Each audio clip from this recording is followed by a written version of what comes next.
السلام علیکم۔ جس دن تحریک انصاف اور حکومت کے درمیان مذاکرات کا آخری دور ہونا تھا، اسلام آباد میں ایک صاحب خبر سے مذاکرات کی کامیابی کا امکان پوچھا تو ہنس کر بولے، جو کام نہ کرنا ہو وہ چیئرمین سینٹ کے سپرد کر دیا جاتا ہے۔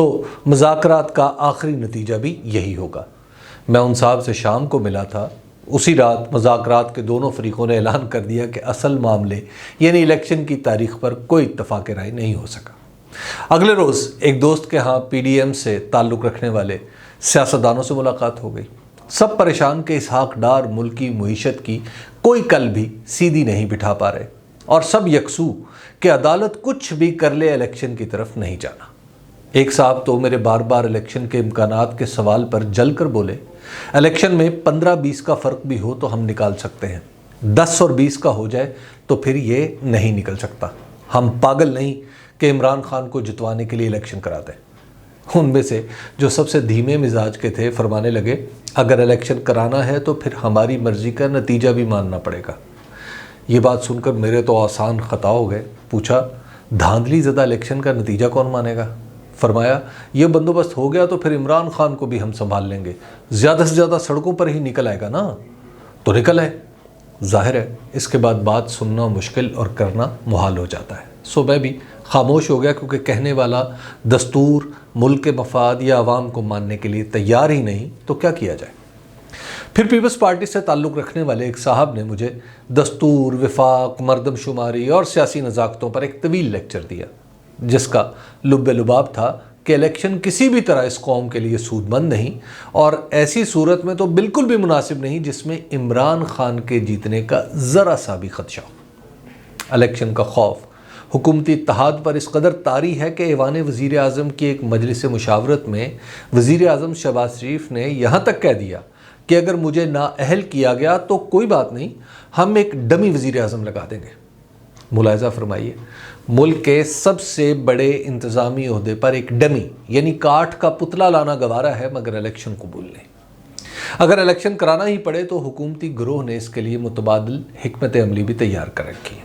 وہ یہ کہ پی ڈی ایم حکومت میں کوئی اعلیٰ ہے یا ادنا، اس وقت عدالت یا فوج کے ہاتھوں سیاسی شہادت کا جام نوش کرنے کے لیے بے قرار ہے۔ سب چاہتے ہیں کہ اس حکومت کو نکال پھینکا جائے، کیونکہ ان کے نزدیک یہ واحد حل ہے جو پی ڈی ایم میں شامل جماعتوں کو الیکشن میں کسی حد تک منہ دکھانے کے قابل کر سکتا ہے۔ اس کے لیے دستور ٹوٹے یا سپریم کورٹ تحلیل کر دی جائے، ان کی بلا سے۔ حیرت انگیز طور پر پی ڈی ایم نامی اس مجموعہ سیاست کاراں کے مقابلے میں اسٹیبلشمنٹ میں سنجیدگی اور فکر مندی دکھائی دیتی ہے۔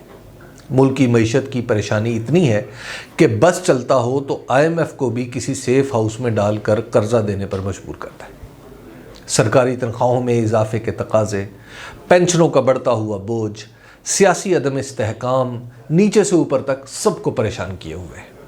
عمران خان سے نفرت بھی شدید ہے، ان کی مقبولیت کا احساس بھی سوا ہے۔ عمران خان چند دن اسٹیبلشمنٹ کے خلاف کچھ نہیں بولتے تو امیدوں کے چراغ جلنے لگتے ہیں۔ جب وہ کچھ تلخ بات کر ڈالتے ہیں تو یکا یک زوراوری جوش مارتی ہے۔ دبے لفظوں میں یہ بھی بتایا جاتا ہے کہ کچھ دوست ممالک بھی عمران خان کو وزیر اعظم نہیں دیکھنا چاہتے۔ میں اس نسل سے ہوں جو اسٹیبلشمنٹ سے بیک وقت محبت کرتی ہے، خوف بھی کھاتی ہے اور ان کے کچھ کاموں کا برا بھی مناتی ہے، مگر سچ پوچھیں تو خوف ہی غالب رہتا ہے۔ اسی لیے ایک مجلس میں ڈرتے ڈرتے عرض کیا، اگر دوست ملکوں کے کہنے پر ہی فیصلے کرنے ہیں تو پھر اتنے بڑے کارخانہ سیاست و ریاست کی کیا ضرورت ہے؟ مجھے لگا میری بات سیدھی مخاطب کے دل پر جا پڑی۔ چہرے کی روایتی درشتی میں کرب کی ایک جھلک نظر آئی اور دوبارہ حالات نارمل ہو گئے۔ میں دل میں پچھتایا کہ ایک رپورٹر کو بولنے سے زیادہ سننے پر توجہ لگانی چاہیے، لیکن تیر کمان سے نکل چکا تھا۔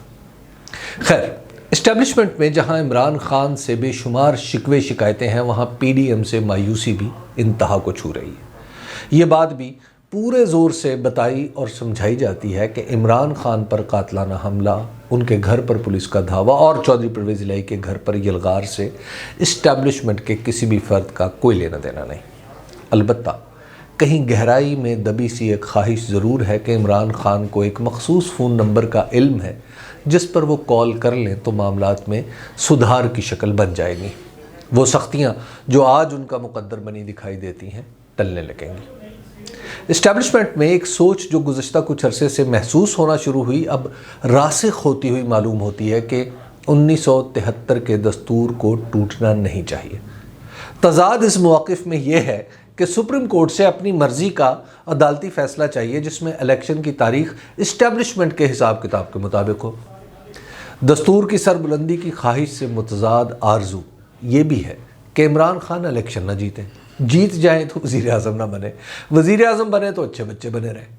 اپنی روایتی طاقت چھوڑنے کو دل چاہتا ہے، نہ سیاسی طویلے کی بلا اپنے سر لینے کی ہمت ہے۔ جہاں سوچ میں اتنے تضادات پیدا ہو جائیں وہاں کنفیوژن اور ابہام کا حکم لگتا ہے۔ ارادے باندھے جائیں پھر توڑ دیے جائیں، خواہشات کے محل تعمیر کیے جائیں اور حقیقت کے ہتھوڑے کی پہلی ضرب سے پاش پاش ہو کر حسرتوں کے مزار بن جائیں، پھر ان مزاروں کی مجاوری کی جائے، یہ طرز عمل ماضی میں ہمارے زوراوروں کا کبھی نہیں رہا۔ سیاسی اعتبار سے عمران خان کی بہت بڑی کامیابی ہے کہ انہوں نے اپنے سیاسی مخالفین اور اسٹیبلشمنٹ کے خلاف بیک وقت محاذ کھولے اور فوری طور پر جیت نہیں پائے تو 1 سال گزرنے کے بعد بھی ہارے نہیں۔ اگر یہ 1990 کی دہائی ہوتی تو یہ مان لینا بالکل بھی دشوار نہ ہوتا کہ عمران خان کا سیاسی مستقبل تاریک ہے۔ انہیں حکومت ملے گی نہ اقتدار، بلکہ کچھ ہی عرصے میں زمان پارک اور بنی گالہ میں خاک اڑتی دکھائی دے گی۔ مسئلہ یہ آن پڑا ہے کہ 2023 ہے، ایسا زمانہ جس میں چھپائی سے بھی کچھ نہیں چھپتا۔ ایک ایسی نسل سے واسطہ ہے جو موبائل فون تانے ہر سوال کا جواب چاہتی ہے۔ اس نسل کو بڑا بن کر تو شاید کچھ سمجھایا جا سکتا ہے، طاقت کے بل پر یہ پانی پلانے کے لیے بھی تیار نہیں ہوتی۔ عمران خان اسی نسل کا سوال بن گئے ہیں۔ چونکہ اس سوال کا جواب نہیں بن پا رہا تو کیا پی ڈی ایم، کیا اسٹیبلشمنٹ اور کیا عدلیہ، سب ایک جگہ آ کر پھنس گئے۔ پی ڈی ایم دستور کی 50ویں سالگرہ مناتی ہے مگر دستور میں عوام کا حق رائے دہی ماننے کے لیے تیار نہیں۔ اسٹیبلشمنٹ جو عقل کل بھی تھی اور خود کو ملک کا محافظ بھی خیال کرتی تھی، آج یہ نہیں بتا سکتی کہ عمران خان کو نکال کر پی ڈی ایم کے سوا کون فائدے میں رہا۔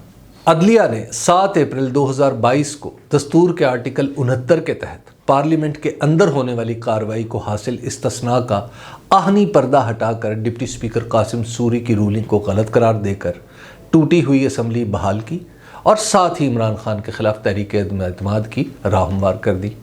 آج وہی جج صاحبان دستور کی بالادستی کے لیے 2 صوبوں میں الیکشن کا فیصلہ دیتے ہیں تو وہی حکومت گالیوں پر اتر آتی ہے جو انہی کے ایک فیصلے کی مرہون منت ہے۔ یہ ایک نادر واقعہ ہے کہ عمران خان جن کی حکومت ایک فیصلے کی وجہ سے گئی، عدلیہ کی پشت پر کھڑے ہیں اور جن کو عدالتوں سے فائدہ ملا وہ ان پر حملہ آور ہونے کو ہے۔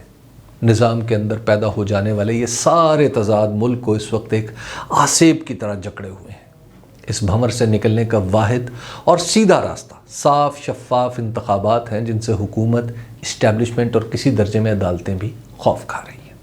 جب حریف خوف کا شکار ہوں، انہیں کوئی راستہ نہ مل رہا ہو تو مقاصد کے حصول میں کچھ زیادہ دیر نہیں لگتی۔ اس وقت عمران خان کو دوسروں پر یہ فوقیت حاصل ہے کہ باقی سب الجھاؤ کا حصہ ہیں جبکہ وہ اس سے نکلنے کا راستہ بتا رہے ہیں۔